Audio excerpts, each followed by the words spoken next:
നമ്മുടെ സൗരയൂഥത്തിന്റെ അങ്ങേയറ്റത്ത്, നെപ്റ്റ്യൂണിനൊക്കെ അപ്പുറം, ശരിക്കൊരു 9ാമത്തെ ഗ്രഹം ഒളിഞ്ഞിരിപ്പുണ്ടാകുമോ? നിങ്ങൾ തന്ന ഈ ലേഖനം ദ ഹണ്ട് ഫോർ പ്ലാനറ്റ് 9, അതുവെച്ച് നോക്കുമ്പോൾ ഈ പ്ലാനറ്റ് 9 എന്ന സാധ്യത, അതിന്റെ പിന്നിലെ കാര്യങ്ങളിലേക്ക് നമുക്കൊന്ന് ഒരു ആഴത്തിൽ നോക്കാം അല്ലേ? എന്താണ് പുതിയ കണ്ടെത്തലുകൾ, എന്തൊക്കെയാണ് വെല്ലുവിളികൾ, നമുക്ക് നോക്കാം. തീർച്ചയായും. ഈ പ്ലാനറ്റ് 9 എന്ന ആശയം അത് ശരിക്കും ഒരു തിരിച്ചുവരവാണ്. ഒരു നൂറ്റാണ്ട് മുന്നേ ഓർക്കുന്നുണ്ടാവും, യുറാനസിന്റെ ഓർബിറ്റിൽ ചില പ്രശ്നങ്ങൾ കണ്ടപ്പോ പ്ലാനറ്റ് എക്സ് എന്ന് പറഞ്ഞൊന്നിനെ തെരഞ്ഞിരുന്നു ശാസ്ത്രജ്ഞർ. ശരിയാണ്. പിന്നെ നെപ്റ്റ്യൂണിന്റെ മാസ്, അതിന്റെ പിണ്ഡം, അത് കൂടുതൽ കൃത്യമായി അളന്നപ്പോ ആ ഒരു ആവശ്യം ഇല്ലാതായി. എന്നാൽ 2016 കാൽടെക്കിലെ കോൺസ്റ്റന്റിൻ ബാറ്റിഗനും മൈക്ക് ബ്രൗണും അവര് പുതിയൊരു വാദവുമായി വന്നു. എന്തായിരുന്നു അത്? അതായത് നെപ്റ്റ്യൂണിനും അത്തരം ഒരു മേഖലയുണ്ടല്ലോ, കൈപ്പർ ബെൽറ്റ്.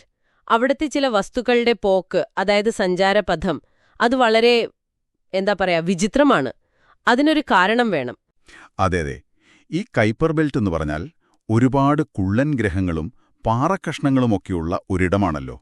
അപ്പൊ അവിടുത്തെ കുറേ വസ്തുക്കൾ ഒരേ ദിശയിലേക്കിങ്ങനെ ചെരിഞ്ഞും ചിലതൊക്കെ ഒരുമിച്ചു കൂടിയും കാണപ്പെടുന്നു എന്ന് പറയുമ്പോൾ അവിടെ എന്തോ ഒരു വലിയ, കാണാൻ പറ്റാത്തൊരു ശക്തിയുടെ സ്വാധീനമുണ്ടെന്ന് കരുതുന്നതിൽ ഒരു യുക്തിയുണ്ട് അല്ലേ? അതാണോ ഈ പ്ലാനറ്റ് 9 സിദ്ധാന്തത്തിന്റെ ഒരു ബേസ്? അത് തന്നെ.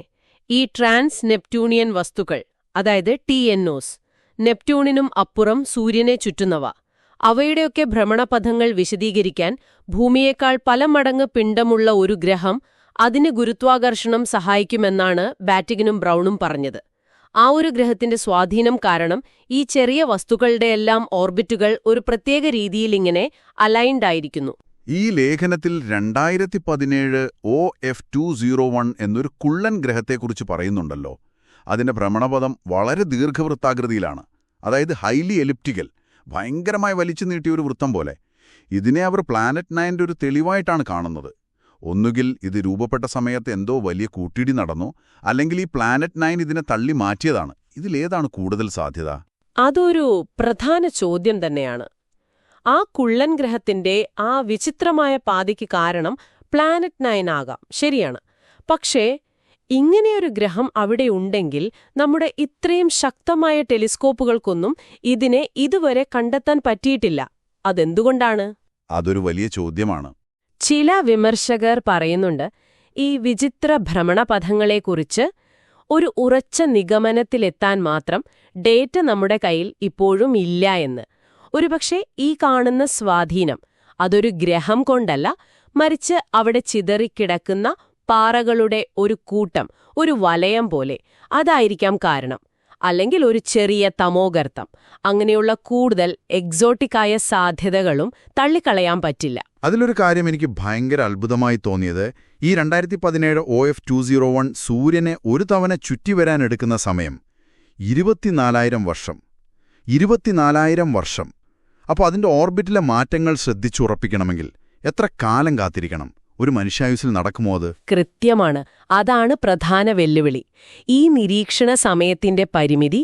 അതോടൊപ്പം തന്നെ ഈ സിദ്ധാന്തത്തിന് പുതിയൊരു വെല്ലുവിളി വരുന്നത് സെഡ്നോയിഡ് എന്ന് പറയുന്ന ഒരു പ്രത്യേക തരം വസ്തുക്കളിൽ നിന്നാണ്. സെഡ്നോയിഡോ?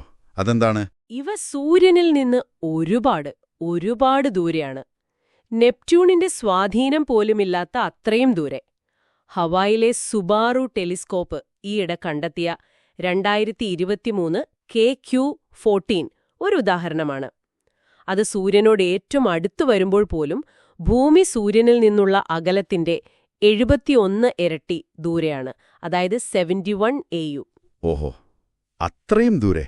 അപ്പോൾ ഈ സെഡ്നോയിഡുകളുടെ ഭ്രമണപഥങ്ങൾ താരതമ്യേന സ്ഥിരതയുള്ളതാണ്, സ്റ്റേബിൾ ആണെന്നും ലേഖനത്തിൽ പറയുന്നുണ്ട്.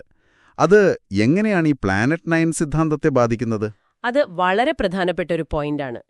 ഈ സെഡ്നോയിഡുകൾ ഇത്ര സ്റ്റേബിളായിട്ട് സഞ്ചരിക്കുന്നു എന്നത് സൂചിപ്പിക്കുന്നത് എന്താണെന്ന് വെച്ചാൽ, പ്ലാനറ്റ് 9 എന്നൊന്നുണ്ടെങ്കിൽ തന്നെ അത് ഈ സെഡ്നോയിഡുകളെ കാര്യമായി സ്വാധീനിക്കാത്ത അത്രയും ദൂരെ ആയിരിക്കണം. ഒരു പക്ഷേ 500 AUവിനും അപ്പുറം. അതായത് ഭൂമി സൂര്യൻ ദൂരത്തിന്റെ 500 ഇരട്ടിയിലധികം ദൂരെ. 500 AU? അതെ. ഇതുവരെ കണ്ടെത്തിയ 4 സെഡ്നോയിഡുകളും ഈ ഒരു സ്ഥിരത കാണിക്കുന്നുണ്ട്. അപ്പൊ അത് പ്ലാനറ്റ് 9 സിദ്ധാന്തത്തിന്റെ നിലവിലുള്ള രൂപത്തിനൊരു വെല്ലുവിളിയാണ്. ഒരുപക്ഷെ ആ ഗ്രഹം നമ്മൾ വിചാരിക്കുന്നതിലും കൂടുതൽ അകലെയായിരിക്കാം, അല്ലെങ്കിൽ ഈ സിദ്ധാന്തത്തിൽ തന്നെ എന്തെങ്കിലും പ്രശ്നമുണ്ടാകാം. അപ്പോൾ ഉത്തരം കണ്ടെത്താൻ നമ്മൾ വീണ്ടും ടെലിസ്കോപ്പുകളെ തന്നെ ആശ്രയിക്കണം, അല്ലേ? നാസയുടെ ന്യൂ ഹൊറൈസൺസ് പേടകം പ്ലൂട്ടോയിലെത്താൻ 9 വർഷമെടുത്തു.